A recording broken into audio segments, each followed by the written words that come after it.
Kita yang harus menjelaskan, ini loh yang kalian butuhkan. Itu yang harus kita lakukan. Orang geodesi harus membuka diri dengan disiplin lain. Jangan membuat peta just for the sake of reduce map.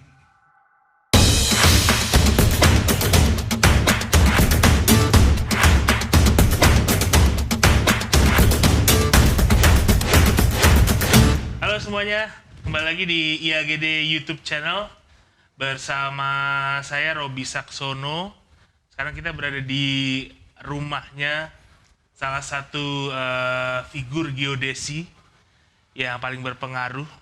Beliau adalah dosen pertama alumni geodesi ITB angkatan 54. Jadi udah lama banget, zaman dulu pokoknya.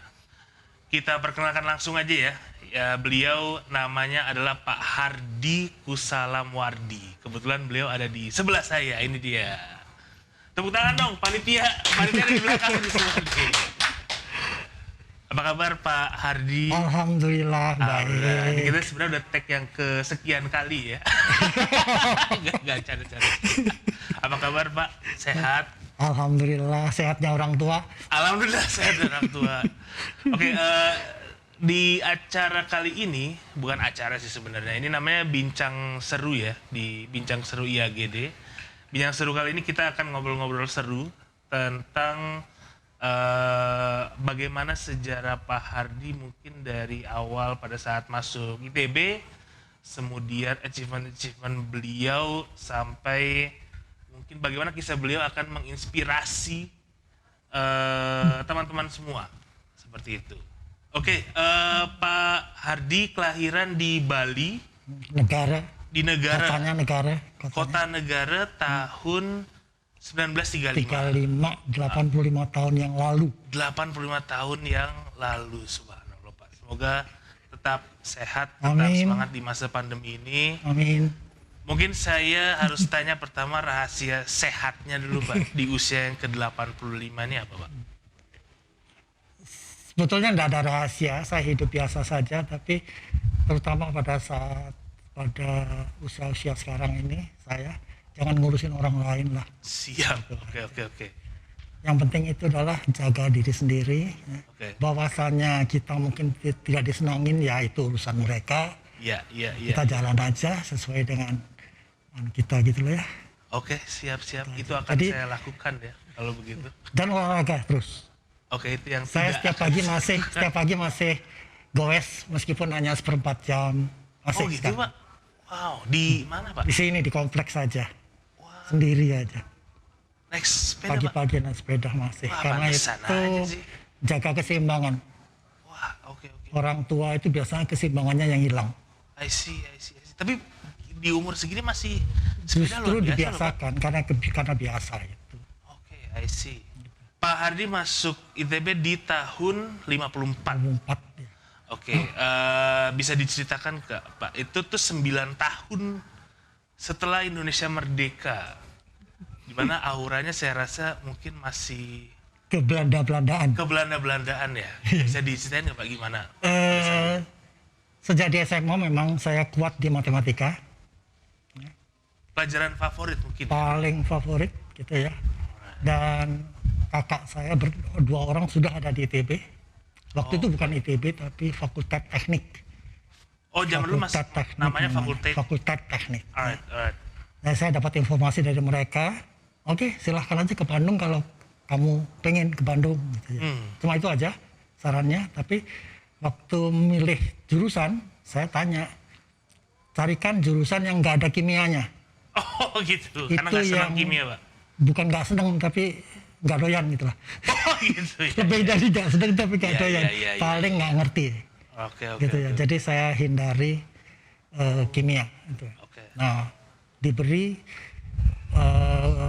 diberi pilihan atau arsitektur atau geodesi dia bilang, kakak saya bilang. Lain-lainnya semua ada kimianya. Oke. Gitu ya. Paling tidak kimia dasar. Itu saya nggak mau, nggak doyan itu. Kimia dasar pun saya nggak mau. Oke. Emang nggak doyan aja. Jadi begitu sampai ke Bandung, memang setelah saya pelajari, setelah saya kaji dua ini, ya saya pilih geodesi. Matematikanya kuat. kalau arsitektur matematikanya termasuk golongan yang bawah, geodesi termasuk golongan yang paling tinggi. I see. Nah, di sini ini tempat saya bilang gitu aja.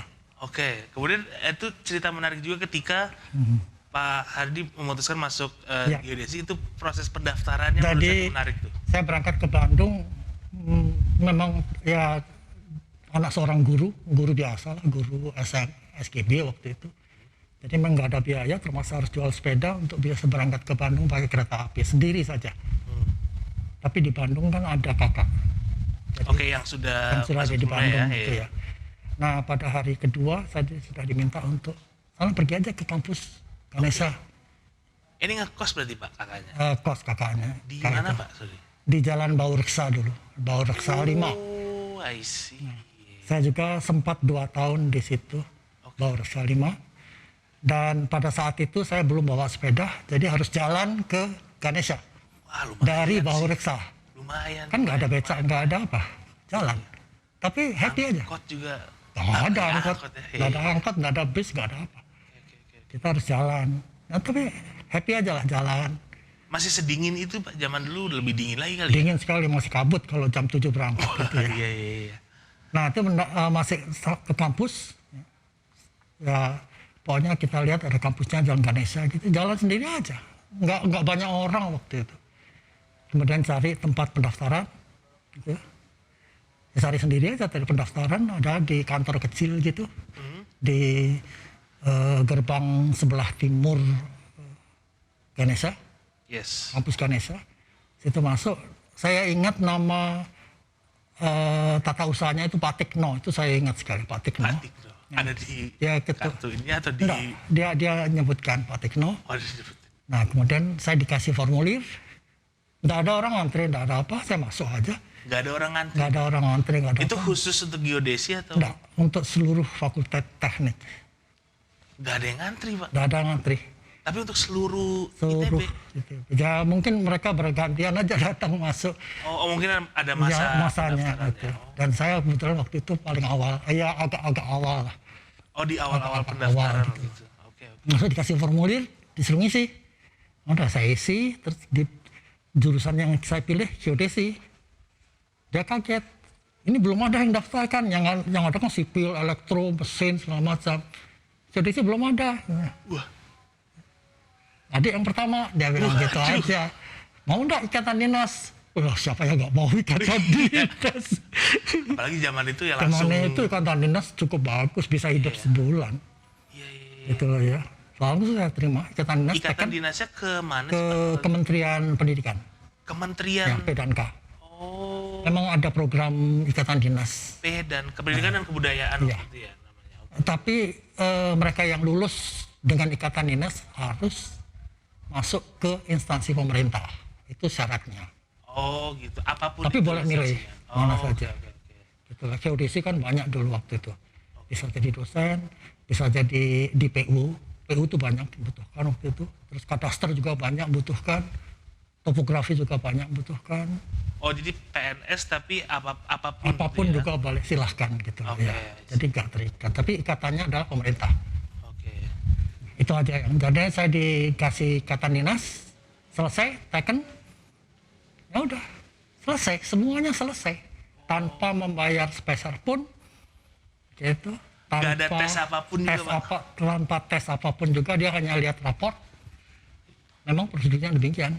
Dan isi formulir aja Pak? Hanya isi formulir. Satu lembar formulir, Foto gitu nggak? nggak ada. Oh zaman itu nggak ada foto-fotoan. Iya, nggak ada foto juga ya.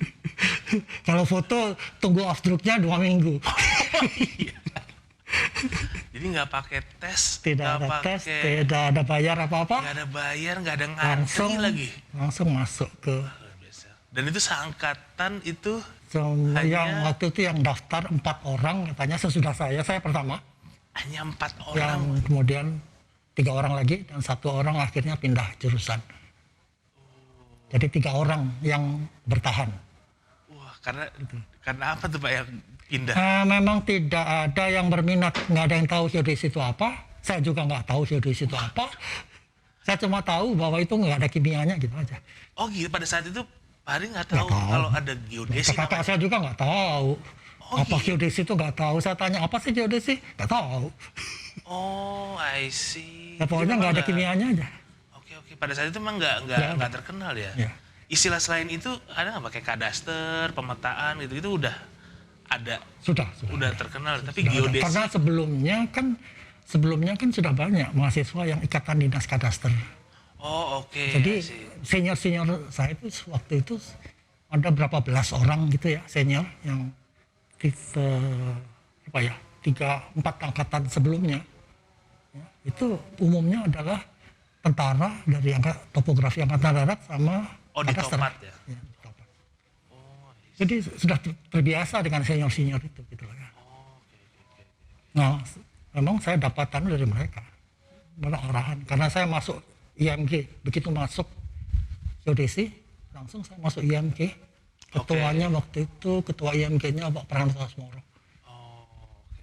Saya dapat banyak sekali arahan dari Pak Pranoto, mulai dari tahun 54 sampai dirikan PPFK tahun 75 itu semua Pranoto Asmoro yang megang saya.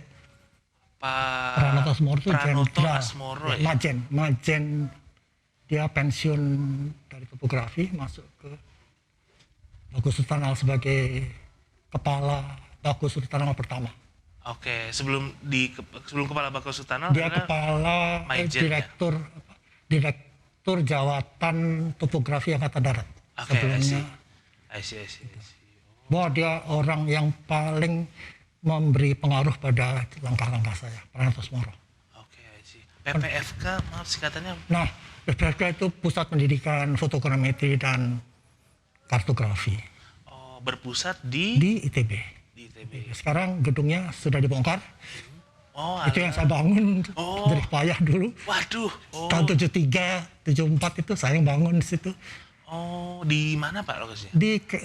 Di sebelah utara geodesi, di dekat sipil. Dekat sipil yang ada kolamnya. Oh, di situ. Nah, itu ada gedung. Mungkin zaman kuliah masih ada itu. Gedung yang 2 tingkat. Oke, di barat kanan berarti Pak jalan. ya? Sorry, di Sebelah timur. timur ya. Timur jalan yang ke atas. Oke. Kalau sekarang yang angkatan yang kami memang di fokusnya di barat semua. Di barat semua ya. Kalau itu memang tempat saya betul-betul mendorong fotogrametri gitu ya. Oh, gitu. Yang sekarang sudah nggak tahu kemana, Iya. lemah. Jadi fotogrametri sekarang kurang sekali mendapat perhatian. Itulah masa-masa saya pendaftaran itu memang yang jadi masalah waktu itulah kuliah-kuliah harus dalam bahasa Inggris. I see. Yeah. Dosen-dosen Belanda itu memang diwajibkan tahun 54 itu memberi kuliah-kuliah dalam bahasa Inggris. Oke, Itu yang jadi sebagai pada kendala saat utama. itu dosen-dosen yang mengajar adalah dosen-dosen dari Belanda. Bagian Ya? besar Belanda yang untuk tingkat 1. Oh, gitu. Kalau tingkat 2 sudah mulai berkurang. Tapi masih tetap banyak karena masih Belandanya. lepas dari ini masa penjajahan Pak ya. Jadi Iya, masih itu bekas-bekas dari Technische Hochschule zaman dulu. Oke, Mereka masih guru besar zaman Belanda dulu. oke, I see. Tapi Mereka bagus-bagus. bahasa yang digunakan waktu itu Sebelumnya bahasa Belanda, pada tapi pada awal-awal waktu ya. saya masuk itu sudah harus bahasa Inggris. Oh, gitu. Sudah diwajibkan bahasa Inggris. Oke.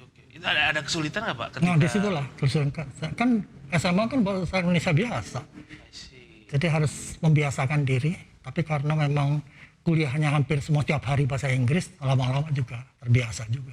Oke, I see. Bukan gramatikanya, tapi bagaimana kita bisa berkomunikasi sama Yes, apalagi istilah teknis esotek semua ada. itu bahasa Semua Inggris bahasa semua Inggris ya. semua. Sampai kapan tuh Pak bahasa Inggris digunakan?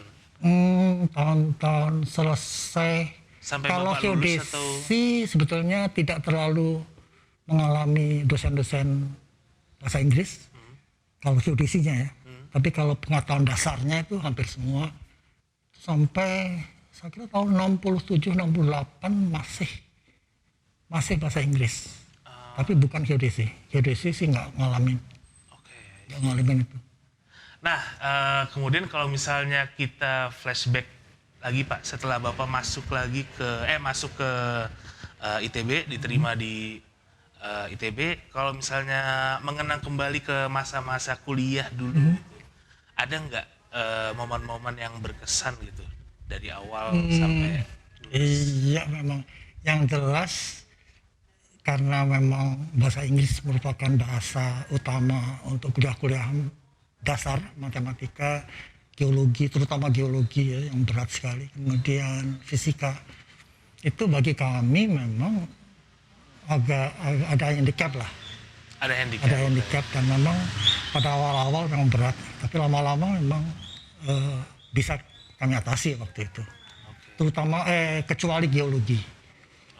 Geologi itu pelajaran yang paling sulit waktu itu. Menghafalkan batu-batu itu ya. Wah, itu betul-betul yang paling sulit itu. Tapi itu pada saat itu walaupun pelajarannya memang di luar geodesi, tapi apakah emang diarahkannya ke geodesi atau gimana? Ya, jadi geologi yang diperuntukkan bagi geodesi. Karena geodesi membutuhkan ilmu geologi juga. Oh gitu. Gitu. Waktu itu geologi ada 3 mata kuliah. Satu geologi dasar, satu geologi Indonesia struktur, yang ketiga geomorfologi. Itu wajib itu. Wajib juga. Geologi itu. Oke, I see. Kemudian saya juga kepikiran juga nih sebagai jurusan yang bisa dibilang sepi lah ya, karena cuma bertiga gitu. Itu melalui harinya tuh bagaimana Pak? Itu kuliahnya berapa lama? Kuliahnya gini, tahun pertama kami bertiga berhasil menyelesaikan 1 tahun persis. 2 semester itu selesai kita tingkat 1 bertiga tahun. itu. Oke. Karena memang diutamakan praktikum sebetulnya, praktikumnya yang berat sekali. Oke. Kalau kuliah-kuliahnya biasalah, itu matematika itu ulangan-ulangan yang kita pernah di SMA misalnya gitu. Oke. Fisika juga nggak ada, sebenarnya nggak ada masalah itu. Itu satu kelas berarti Oh, kalau bertiga kalau aja untuk enggak, kalau untuk mata kuliah dasar itu sama-sama dengan yang I see. matematika itu kami geodesi sama-sama dengan elektro mesin. Oke. Itu yang Jadi berat-berat. digabungkan Ya, dengan geodesi termasuk yang berat. Tapi fisika kami waktu itu dengan jurusan-jurusan yang tidak terlalu penting fisikanya. oke. Tapi kalau matematika kita termasuk golongan yang berat, Yang berat. elektro sama mesin. Oke. Jadi apakah selalu kayak gitu atau ada masanya di mana cuma bertiga aja kuliahnya? Enggak, kalau itu bisa lebih 50-60 orang di aula barat atau gitu. Bisa banyak. Fisika juga banyak. Geologi juga tidak banyak sekali, tapi 15-20 orang gitu. Oke. Jadi kami bertiga itu masuk ke dalam kelas itu.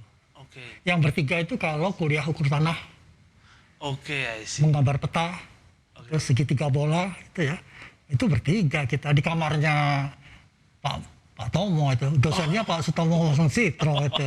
Kita bertiga masuk aja Di kamar ruangannya dia. beliau, Pak. Iya. Oh gitu. Kemudian kalau masalah kayak misalkan pertemanan gitu, dengan seangkatan bertiga gitu, apakah juga pada saat itu sulit nggak misalnya berbaur untuk dengan angkatan Saya lain? Gitu? kebetulan begitu masuk geodesi langsung aktif di IMG. Oke. Waktu itu ketuanya Pak Pranoto Asmoro. Oke. Pada saat itu IMG sudah Sudah ada berdiri. Pak ya? Dari tahun 50 Dari pun udah angkatan pertama sudah ada IMG. ya? Oke. Siap. Jadi pada waktu saya masuk itu Pak Pranoto Asmoro yang jadi ketua IMG. Oke. Nah saya ditarik langsung aktif di IMG. Oke. Nah, sejak itu saya aktif di IMG terus. Oke. Kalau boleh tahu kegiatannya apa aja, Pak? Sebagian besar praktikum. Oke. Yang namanya menggambar peta itu praktikumnya betul-betul berat. Menggambar peta kita harus menulis huruf berbagai macam huruf. Itu dengan pena yang sangat itu. Dan asisten yang Pak Sultan Taib Pak Sultan. Sati itu ya, itu asisten ahlinya lah ya. Itu kejamnya bukan main. Kenapa? Jadi kalau kita salah aja warnanya gitu ya, atau nggak rata menggambar laut itu ya, nggak rata, dicoret, suruh ulang. Tulisannya itu juga, dan kemudian peta topografi yang besar itu kita harus gambar harus satu iya, persatu, karena harus huruf-hurufnya, iya. garis-garisnya, garis konturnya, Yes. kita harus gambar itu satu-satu. Iya, karena Dan masih itu- manual Pak ya. Kan dulu itu ya. tugas itu yang berat sekali. Tapi kita menikmati. Yes. I see. Dan memang kalau mahasiswa lain tingkat 1 tuh masih ya kan ratusan orang gitu ya, atau entah puluhan orang gitu, kita kan bertiga sudah bawa kertas gulungan gitu, bangga udah. Iya. Bangga itu bawa kertas gulungan gitu ya. Dan menghitung dengan mesin hitung itu satu-satunya geodesi di Tanpa kampus. mesin hitung Pak. Kalau kita pakai mesin hitung, harus mesin Harus hitung. pakai mesin hitung. Oke. Kalau jurusan lain kan nggak ada yang pakai mesin hitung. Satu pun tidak ada yang pakai mesin hitung. Mereka pakai slide rule, kan. Pakai apa Pak? Pakai slide rule namanya. Slide. Jadi alat hitung yang dipakai untuk engineering, biasanya. Jadi engineering calculation itu memakai slide rule, dan itu sangat kasar. Kalau menurut kami, kasar. I see. Kalau kita kan harus teliti angka. Yes. Yang saya pernah dengar tuh dulu kalau pakai yang dari Texas Engineering gitu ya, yang apa kalkulator Sebelum itu, saintifik sebelum itu bahkan. sebelum itu masih pakai multo, ada di geodesi, ada multo pakai mesin hitung tangan. Wow. Itu ada multo, ada Braunschweiger, saya ingat semua itu Braunschweiger. Terus yang pakai listrik cuma satu-satunya, Friedan namanya, itu berebut itu makainya yang pakai listrik, tombol-tombol gitu. Tapi kalau yang ini itu bukan geodesi saja yang senang pakai mesin hitung ini, jurusan-jurusan sipil, ketambang, arsitektur itu kan praktikumnya di geodesi. Oh, I Mereka see. senang sekali pakai itu, Oke. pakai mesin hitung itu. Jadi mereka juga dapat mata kuliah dari Ukur tanah. ukur tanah juga ya, makanya banyak yang ke sana. juga. Sipil itu 2 semester dapat, tambang geologi juga 2 semester, arsitektur 1 semester. Oke, menarik. Dan itu asistennya semua orang geodesi. Oke, menarik. Itu asisten luar biasa namanya. Yes. Tapi dari alumni geodesi juga, Pak. Sebelum mereka masih istilahnya C1, jadi selesai tingkat 3 dapat C1, kandidat 1, mereka sudah berhak untuk jadi asisten. Oke, I see. Nah, saya pun demikian, begitu selesai C1 diminta untuk jadi asisten, tapi bukan honorer. Oh, yang Bukan. PNS. Ya, Oh, I langsung diminta untuk PNS. I see. Di tahun Tahun 59. 59, oke. Iya. Oke, I see. Jadi saya 59 September itu sudah pegawai negeri sipil. Oke, I see. Kemudian lulus tahun, 62 awal Februari 62. bahkan sebelum lulus udah jadi, Sudah terima gaji. udah terima gaji. Luar biasa. Iya, keren. Ya, golongan 3C waktu itu kalau saya tidak ingat. Saya kalau tidak salah. Tapi secara aturan waktu itu boleh Pak ya di kampus? Nggak ada masalah? Emang waktu itu? harus. Emang harus Karena diharuskan saya malah? ikatan dinas. Oh, Saya ikatan dinas dari Pedanka, ya, Kementerian Pendidikan. Dan itu langsung bisa diambil sebagai pegawai negeri. Oke, I see. Kalau ikatan dinas kan terikat pada pendidikan aja. Selesai pendidikan, selesai.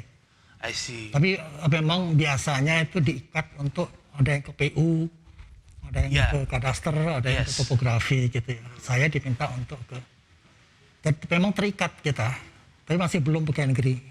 Terikat untuk ke Untuk ke tidak sebagai pegawai negeri, pegawai negeri di instansi apa Pak? bisa apa saja, Oh, bisa bisa apa apa saja.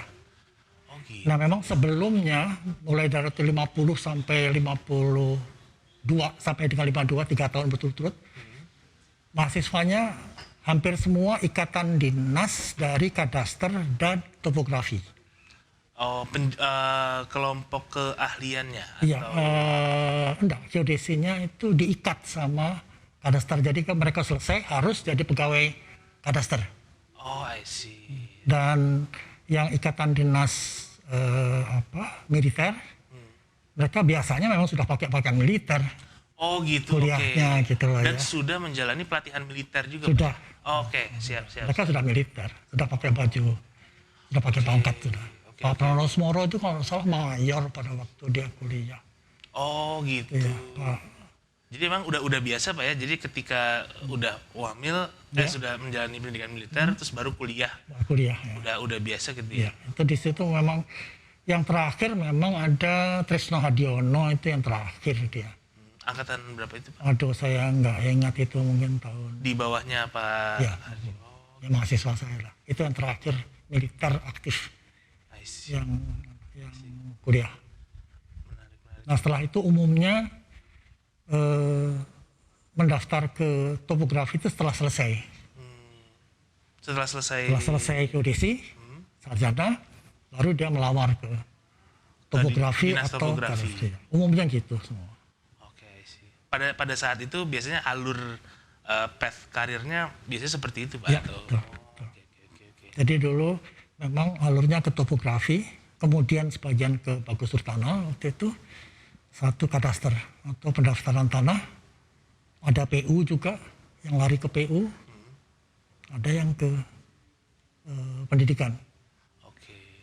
Dan pendidikan itu yang memang ada beberapa saja yang mau masuk ke dalam pendidikan karena waktu itu orang tahu bahwa ya lulusan ITB itu sangat dibutuhkan di kadaster sama jabatan topografi. Oh, kenapa Pak? Apakah pada saat Kadaster itu itu zamannya memang jadi geodesi itu didirikan resminya tahun 49, tapi mulai kuliah tahun 50 itu sebetulnya untuk memenuhi kebutuhan kadaster, jawatan kadaster dan jawatan topografi yang akan sarjana geodesi. Jadi didirikannya itu yang mendirikan itu adalah kadaster dan topografi. jawatan kadaster Iya. dan jawatan Dan topografi? topografi. Oke. Yang sekarang kadaster dilupakan. Lupa, jadi kacang lupa dari Iya, gitu ya. paham. Padahal dulu sangat-sangat Dulu memang itu dibutuhkan. kita mendapat kuliah hukum itu banyak sekali. Nanti mungkin Pak Junil tahu itu, bisa cerita dia kuliah hukum itu berapa kuliah gitu. Iya. Mulai dari tingkat 1 sampai tingkat 5 itu ada hukum. I see. Ilmu hukum itu kita diberi semua. Oke, mungkin intermezzo dikit Pak ya, karena ada cerita menarik dulu ketika guru di zaman itu sempat di Iya. juga Pak ya. Ayah itu dulu aktif di pergerakan saat kemerdekaan kemerdekaan. tahun 44 45. Itu aktif sekali sebagai guru-guru dan umumnya pegawai-pegawai negeri yang dari Jawa itu umumnya aktif Oke. di gerakan gitu. Waktu itu melawan Jepang. Nah, begitu kemerdekaan itu rupanya ayah saya termasuk salah seorang yang ditangkap dibui, namanya dibui. Jadi ada berapa 50 orang gitu. Tenaga-tenaga muda-muda, guru-guru itu ditahan. Dan yang menahan itu Belanda akhirnya. Yang nangkep Jepang, tapi yang Belanda. Memenjarakan. Selama 9 bulan. Kemudian pernah juga mungkin sekeluarga pernah. Iya.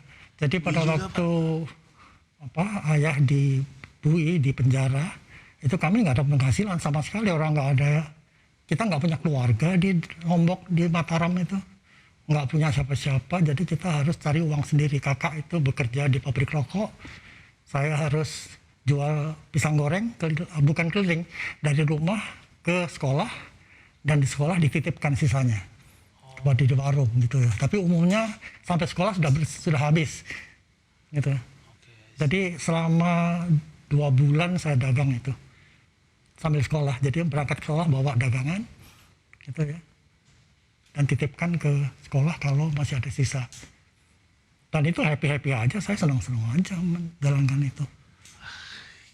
Itu umur 10 tahun. 10 tahun ya. Kakak-kakak semua kerja, masing-masing punya tugas sendiri lah pada usia-usia itu. Oke. Jadi dia ditangkap atau ditahan bukan karena guru, tapi karena gerakan. Oh, I Dia see. ikut dalam gerakan ya kemerdekaan Menuju itu. kemerdekaan ya. Oke, I see. Nah itulah, jadi memang saya menikmati itu untuk dagang itu. Oke. Kemudian tadi kan kita bicara soal ketika Bapak mau jadi dosen itu ditawari Pak, Ya, siapa Pak namanya? Maaf saya. Kusal Marji, itu nama bapak itu. Enggak, bukan Pak siapa? Oh, Sutomo Wongso Citro. Profesor Profesor. Sutomo Wongso Citro. Oh, Itu guru namanya besar, Profesor Sutomo Wongso Citro, Pak. guru besar surveying pertama. Ini dari geodesi atau? Bukan sipil, Oh, dari sipil. dari sipil. Dipanggilnya Pak Pak Tomo. Profesor. Profesor Pak Tomo aja saya. Oh, Pak Tomo. Oh, I see. Saya dekat dengan beliau. Ini berarti yang pertama kali menawari Pak Hari Ya. jadi dosen. Oh gitu. Kemudian beliau termasuk yang memotivasi Bapak juga kah? Atau Iya, Profesor Tomo adalah orang yang dia sangat disiplin, sangat disiplin. Dan beliau yang meminta saya sudah jadi pegawai negeri, menjadi bukan hanya asisten untuk ukur tanah, tapi juga sekaligus sebagai administrasi, pegang administrasi, keuangan, administrasi. administrasi? Ya, saya diserahin itu karena saya pegawai negeri, harus tunduk. Oh iya benar. Pada saat masih kuliah Masih waktu itu ya? kuliah, masih tingkat 4 waktu itu. Oke, I see. Jadi memang, dan saya senang, saya mendapat pengalaman yang bagus sekali. I see. Pak Sutomo itu orang yang sangat detail. I see. Profesor Sutomo itu ya. Dia kalau datang ke kampus, itu sebelum jam 7 sudah ada di tempat. Sebelum jam 7 Sebelum pagi. jam 7. Dan you tahu, kalau waktu dia datang, itu lantai masih basah, dia marah. Langsung dipanggil. Waduh. Harus sudah kering pada waktu dia datang, itu satu. Kedua, dia kalau jalan itu di lab itu ada meja panjang, itu biasa berdebu lah biasa. Dia datang itu langsung gini, Wah. setiap hari. Dicek ya. Iya. Itu dia cek debu sama cek lantai. Wow, itu luar Detail biasa. banget ya orangnya ya. Iya. Dan saya kalau terlambat masuk, Iya. saya dikasih ruangan, cukup bagus ruangannya. Yang saya dikasih ruangan, meja gitu, berangkas ada di situ. Kalau dia datang lebih dulu dari saya, dia duduk di tempat saya. Oh gitu. Dia duduk di tempat saya. Heeh. Etes yang betul-betul saya dia. Saya betul-betul sangat kagum dengan dia. Meskipun akhirnya ada perbedaan pendapat setelah sarjana, tapi itu soal yang sudah saya lupakan lah. Oke, I see. Ada konflik antara saya dengan Profesor Tomo. Oke. Tapi itu masa lalu. Tapi tetap dia adalah panutan saya. Disiplin, waktu. Saya paling marah kalau ada yang lambat. Dan dia juga. Profesor Tomo itu kalau ada mahasiswa telat datang, tidak boleh masuk. Oke, I see. Kalau Atau misalnya pada waktu kuliah ada yang ketawa-tawa sedikit gitu ya, dikeluarin. waduh. Oh itu Profesor Tomo itu. Kalau zaman kami saya jadi teringat Pak almarhum Video. Widyo. Mungkin Hanya bedanya adalah kalau Profesor Tomo itu bisa memotivasi orang, I see. bisa dipakai sebagai panutan. I see. Ya kalau lainnya mungkin nggak sehandu dia lah. I see. Orang yang sangat perfect gitu, Profesor Tomo. Angkatan berapa itu Pak? Profesor Tomo. Pak Kalau masuk sipil itu nggak tahu ya. Pokoknya dia adik kelasnya Soekarno lah. Oke, ketika Bapak jadi PNS, mulai dikasih kantor, kan Ya. itu angkatan masuk di tahun ke-2 ya kalau nggak salah ya?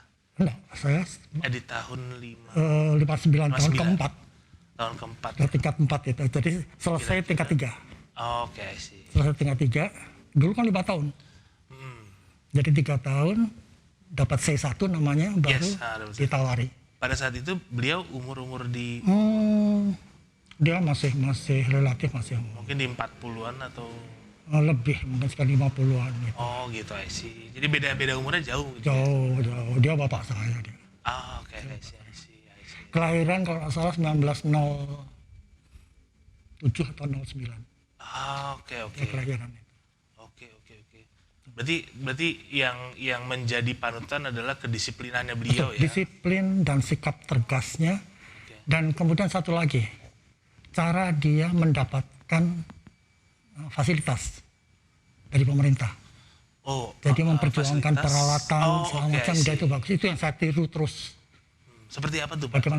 Bagaimana lobby, melobi kementerian melobi itu dia rajin, Oke, I see. dia berani, dan itu yang saya lakukan Oh, oke. Untuk kepentingan untuk kepentingan. Indonesia. Oke, I see. Itu yang saya pelajari betul-betul, dan sampai sekarang saya masih, pokoknya saya nggak akan malu-malu ketemu menteri gitu. Bagaimana caranya, sekarang pun saya masih, itulah ya. Kalau pengen ketemu ya ketemu, gitulah ya. Bagaimana caranya itu harus soal nanti gitu. Iya. Itu proses Tomo itu di situ dia. Oke. Perjuangannya luar biasa. Oke, kemudian Bapak kan lahir di Bali, Ya. kemudian besar di Lombok. Lombok, kemudian sempat di Surabaya. Jadi setelah 9 bulan ditahan di Bui, di penjara, kami dikumpulkan harus pergi ke pelabuhan. Nggak tahu apa, pelabuhan Ampenan, pelabuhan. Oh, Nah, di situ kami dipertemukan dengan ayah. Ayah Jadi dibawa dari penjara, wah, ketemu di selama situ. 9 bulan tuh. Nggak ada ya, cuma dari jauh aja. Dadah aja dari jauh, gitu aja. Nah, itu pertemukan di pelabuhan, ya, di dermaga, masuk kapal, udah dibawa ke Surabaya. Oh, oke. Ada sekitar 75 orang termasuk keluarganya gitu. Kemudian Umumnya menghabiskan. orang Jawa, yang dari Jawa.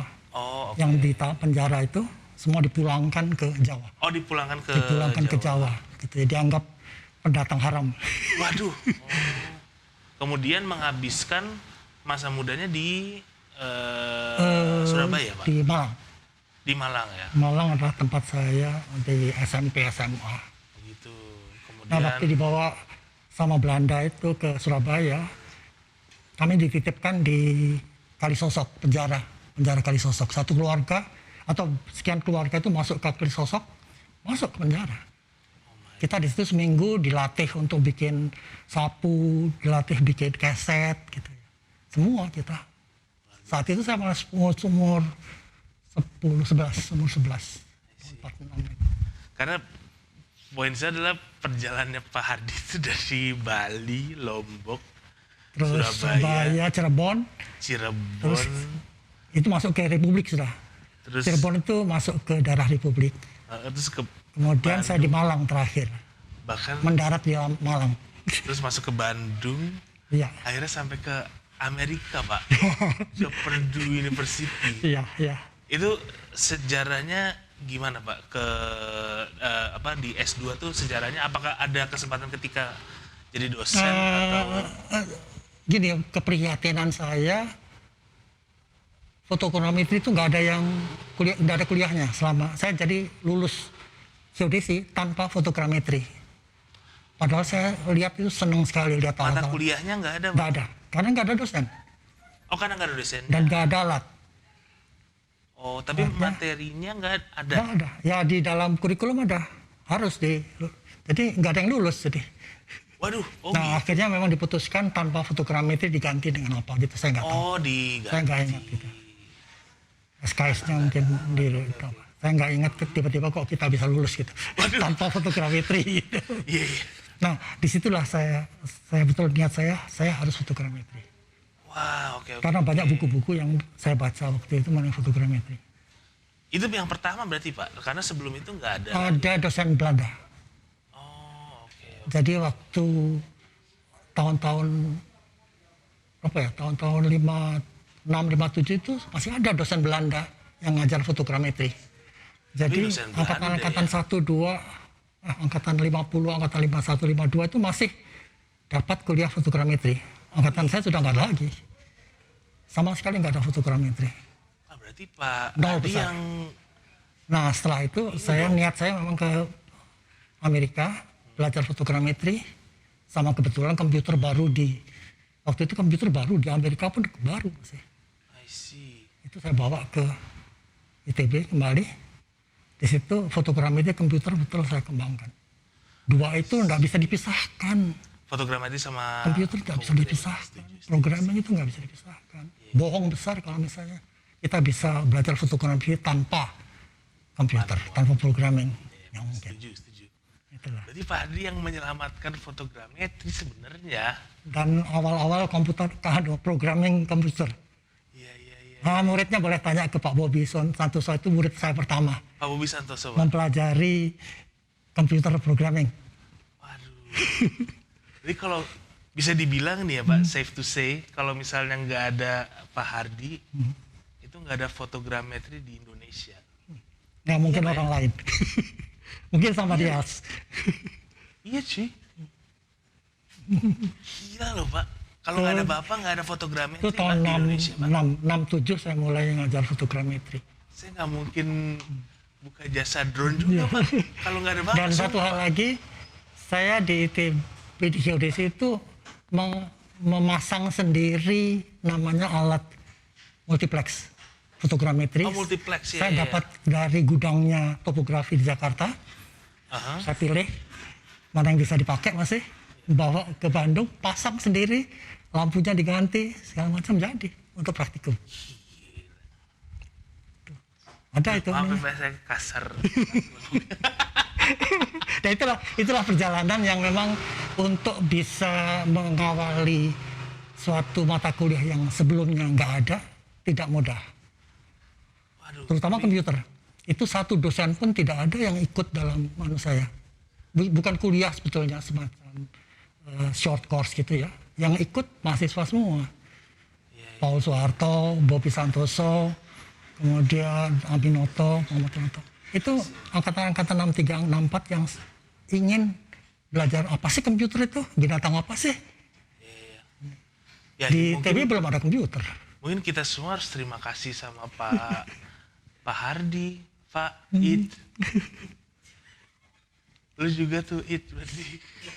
Pokoknya geodesi tanpa computer programming nonsense sekarang. Kita nggak mungkin Pak kalau tanpa fotogrametri sih. Jadi sebenarnya thank you berarti Pak Hardi sudah menyelamatkan fotogrametri.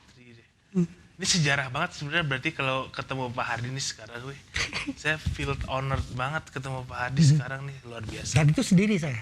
Kenapa? Sendiri saya itu mengembangkan Pak. itu. Fotogrametri Dan sendiri. ada orang lain. Waktu ke Amerika Dan juga. kembali juga ngajar fotogrametri sendiri. Nggak ada asisten, nggak ada orang lain. Oh gitu. Alat-alatnya gimana gitu Pak? Saya bikin sendiri. Waduh. Panduannya gitu-gitu gimana? Itu saya belajarnya di sana. Di sana itu saya belajar bukan hanya ilmu, tapi how to organize. Di Purdue University itu sangat-sangat komprehensif kuliahnya. Kalau di sana tuh gabung sama militer gitu nggak sih Pak? Enggak, di civil engineering.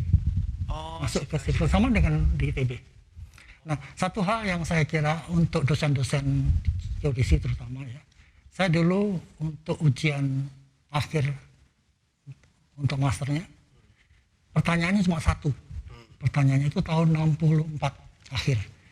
Satu pertanyaan dari profesornya. Data pertanyaan adalah, kalau kamu disuruh memotret Singapura tanpa kamu datang ke lapangan, bisa nggak? That's the only question. Dan saya harus jelaskan 1 jam. wah, dikasih waktu. Bagaimana saya bisa memetakan sana, zaman itu. Agar supaya kita bisa mendapatkan peta Singapura dan Malaysia. Wah, Pada waktu itu memang konfrontasi antara Indonesia sama Malaysia. iya. Jadi profesornya menanyakan itu. Seandainya kamu kembali, diberi tugas untuk memotret, memberikan peta gitu, tanpa juga, datang ke lapangan. Bahaya juga itu. Dan itu aja pertanyaannya, cuma itu saya harus cerita. Gitu. Dan di situ dari situ saya bawa kemari. Ilmu itu saya bawa kemari, bukan ilmu fotogrametri, adalah how to bagaimana kita mengadopsi ilmu itu ke dalam kehidupan sehari-hari. I see. Dan kuliah-kuliah itu tidak purely theoretical gitu lah. Iya. Sekarang saya paham concernnya Bapak. Mengenai drone. Iya, mengenai tadi sih. Jadi ya sejarahnya jelas-jelas Bapak yang Ya. bawa ke sini juga. Jadinya Saya silahkan, siapa yang akan mengkritik saya silahkan, saya terima. Tapi berilah dasarnya. Iya. Saya punya dasar. Iya. Kalau kalian mau mengkritik, buka. Gitu ya. Ini kalau yang mau debat-debat nih raja terakhirnya sebenarnya nggak ada lagi. susah. Iya, Tapi oke.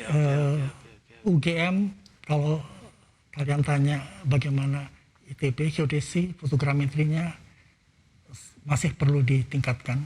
Oh, nah speaking of Pak, kalau bicara soal geodesi pada zaman Bapak sama zaman sekarang, apalagi kalau dibandingkan dengan ya mau nggak mau supaya kita lebih baik lah ya, kita harus mau nggak mau ngebandingin sama universitas lain only for the sake of being better aja gitu Pak. Ya, betul. Kira-kira kalau dibandingin dengan masa lalu kemudian dibandingkan dengan misalkan sebelah gitu UGM gitu, perbandingannya seperti apa sih Pak? Ya, saya harus objektif untuk ini. Saya nggak bisa, karena hidup saya di situ, gitu ya. That's my whole life dalam ini, terutama fotogrametri ya. Nah, saya membangun fotogrametri tidak mudah di geodesi. Mulai dari awal sekali sampai jadi suatu institusi yang diakui paling tidak di ASEAN. Itu diakui itu, fotogrametri kita. Dan tahun 80-an saya pulang dari Malaysia, itu program S2 fotogrametri sudah ada di geodesi. Tapi you lihat di buku-buku peringatan buku-buku ITB nggak ada sekarang. Program itu tidak tercatat di geodesi, tapi sudah menghasilkan beberapa orang.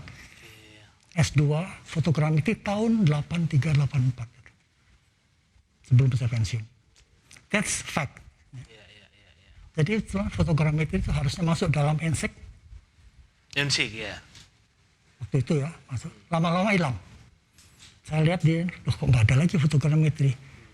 Jadi itu masuk dalam penginderaan jauh. Saya bilang, siapa bilang penginderaan jauh itu bagian dari fotogrametri? Saya bilang bukan dibalik. Bukan dibalik itu. Zaman dulu tuh di dalam fotogrametri ada dua. Satu fotogrametri, satu interpretasi foto udara. Foto interpretation yang nantinya tahun 72 menjadi remote sensing. So remote sensing is part of the photogrammetry actually. Nah ini yang tidak diakui. Fotogrametri yang ketendang. Saya nangis itu. Saya tahu, mana fotogrametri ini? Gitu ya. Saya betul-betul sangat kecewa. Nah kecewaan saya berikutnya adalah kenapa geodesi sekarang, biar didengar sama teman-teman di geodesi ya, kenapa masuk ke ITB? Saya nggak ngerti. Jadi saya sendiri nggak ngerti. Dijawab oleh mungkin Pak Yunil bisa nanti menjawab karena beliau masuk di dalam situ. Tapi kalau Pak Yunil saya ngerti karena ilmu dia adalah science. The physical geodesy is science. Fotogrametri is applied. Applied ya. Applied science. Right. Kita harus melayani the user. Civil engineers, planners, kehutanan, geologi, itu semua kita yang memberikan masukan. Betul. Kita melayani mereka. Nah sekarang sama dia yang jadi mereka mengerjakan sendiri tanpa geodesi. Karena geodesi tidak ikut. Coba lihat. Jadi jalan layang, let's say, saya katakan yang paling bagus itu adalah kereta api cepat Bandung-Jakarta. Lihat. Bagaimana mereka pasang girder itu tepat. Siapa yang ngukur? Itu geodesi, tapi bukan kita. Sama yang gitu ya. Harusnya kita. Agar supaya blok girder itu bisa tepat, pennya masuk. Dan itu ratusan.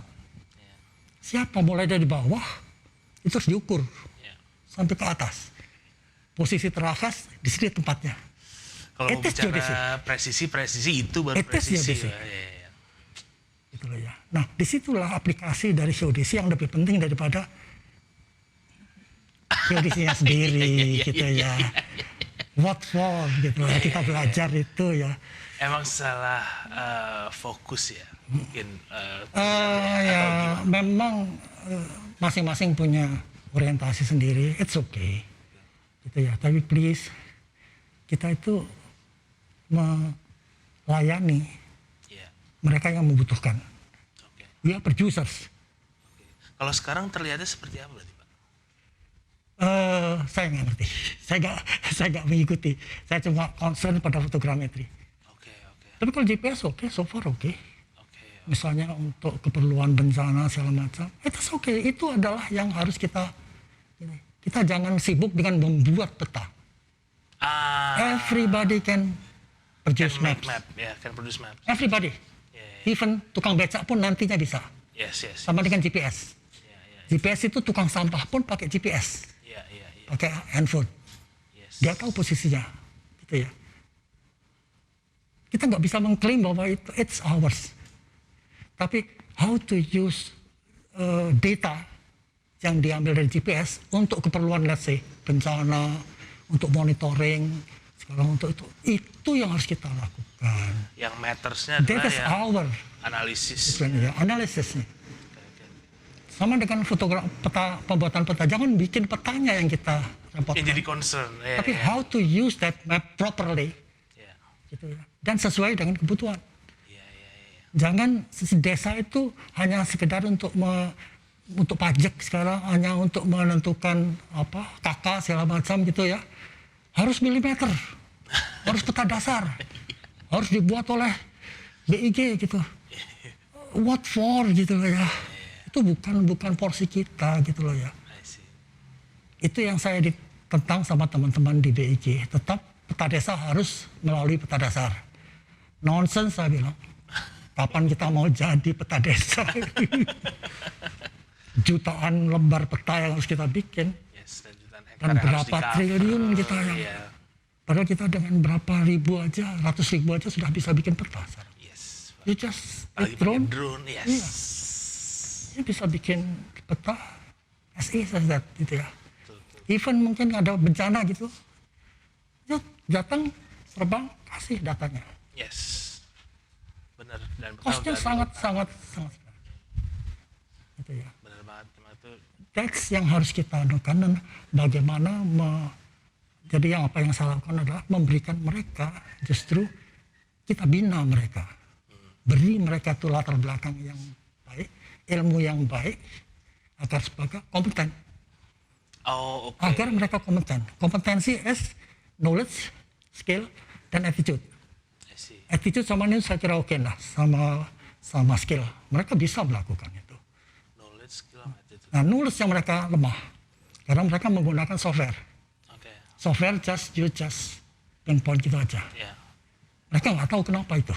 Knowledge-nya. They don't know anything about. Mereka ikutin saja. Nah, yang akan saya berikan kepada ribuan pembuat peta dengan drone, itu ada ribuan sekarang, tersebar di seluruh kabupaten. Saya akan berikan latar belakang software itu. Apa sih yang dilakukan software itu? Gitu loh. That's the art. Jadi benar-benar the basic. Tugas kita untuk memberikan itu kepada mereka. Jangan biarkan itu. Jangan lalu katakan, kerjaan kita apa? Tutup aja geodesi. Ada yang mengatakan dosen yang mengatakan. Lalu kita tutup aja geodesi. Ya salah cara berpikir demikian itu. Gitu. Lalu. Iya. Bidang kita bukan hanya membuat peta. Iya, betul. Lebih luas dari itu. Tugas kita bukan hanya menentukan koordinat. Kalau dulu koordinat. Sekarang everybody can klik dapat koordinat kok. Iya. Juga klik bisa bikin peta kok. Yes. Everybody can do that. Gitu ya. Tapi please, orang-orang geodesi, beri mereka itu latar belakang. Saya akan berikan, saya siapkan juga melalui Zoom meeting dengan teman-teman yang siapa yang mau belajar, ayo kita belajar fotogrametri dasar. The basic photogrammetry. Gitu ya. Dan itu saya perkirakan 4 jam itu bisa.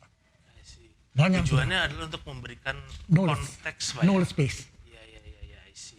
Mereka skill sudah bagus. Jadi biar nggak cuma klik-klik aja. Gitu. Supaya nggak diprotes sama teman-teman geodesi.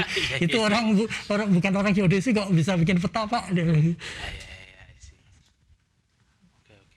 Jadi yang bikin peta itu bukan operatornya, tapi softwarenya yang membuat peta. Iya, benar-benar. That is artificial intelligence, machine learning aja di situ. Yes, kita sebagai operator punya knowledge. Iya. Oke, Pak Hadi, kita kan tadi sudah ngobrol banyak tentang kisah-kisahnya Pak Hadi mulai dari awal masuk ITB, terus kemudian perjalanan hidup mulai dari Bali, Lombok, Surabaya, Cirebon, bahkan sampai ke Amerika, Pak. Nah, kira-kira kalau boleh di-share ke teman-teman di luar, mungkin tidak spesifik di geodesi, Pak. Mungkin ada teman-teman yang di luar geodesi mungkin yang sedang menonton podcast kita sekarang. Kira-kira life lessons apa yang bisa diambil dari perjalanannya Pak Hardi? Monggo bisa di-share, Pak. Untuk mencapai suatu cita-cita tidaklah mudah. Dan jelas banyak sekali hambatan. Untuk kuliah saja, untuk masuk kuliah juga perlu perjuangan. Meskipun sampai di kampus begitu sederhana. Jadi beda kondisinya. Dan satu hal lagi yang saya ingin pesan kepada teman-teman geodesi, jangan terpaku pada data collecting. Jangan terpaku pada membuat peta. Everybody can do it. Setiap orang bisa membuat peta dalam waktu dekat. Karena komputer sudah memberikan fasilitas itu. Ya. Tingkatkan kemampuan programming kalian, tingkatkan kemampuan coding, dan dengan demikian dapat memahami software dengan dasar machine learning ataupun deep learning. Itu kalian bisa mengikuti, tidak usah membuat, tapi mengikuti. Itu yang penting. Dan jangan menolak digitalisasi pemetaan. Jangan menolak digitalisasi. Dan itu hari depan geodesi adalah digital analysis. Bukan digital mapping, tapi digital analysis. Itu aja yang pesan saya. Jadi kepada teman-teman di luar geodesi, seharusnya orang geodesi yang harus kolaborasi dengan mereka. Mereka butuh kita, tapi mereka nggak tahu apa yang mereka akan peroleh. Kita yang harus menjelaskan, ini loh yang kalian butuhkan. Itu yang harus kita lakukan. Orang geodesi harus membuka diri dengan disiplin lain. Jangan membuat peta just for the sake of produce map. Peta itu dibuat untuk digunakan. Nah, berilah arahan masyarakat bagaimana menggunakan peta dengan baik, yang bermanfaat, agar supaya peta itu betul-betul bisa dinikmati oleh orang banyak. Itu aja yang pesan saya. Halo, terima kasih sudah mengikuti obrolan seru kami.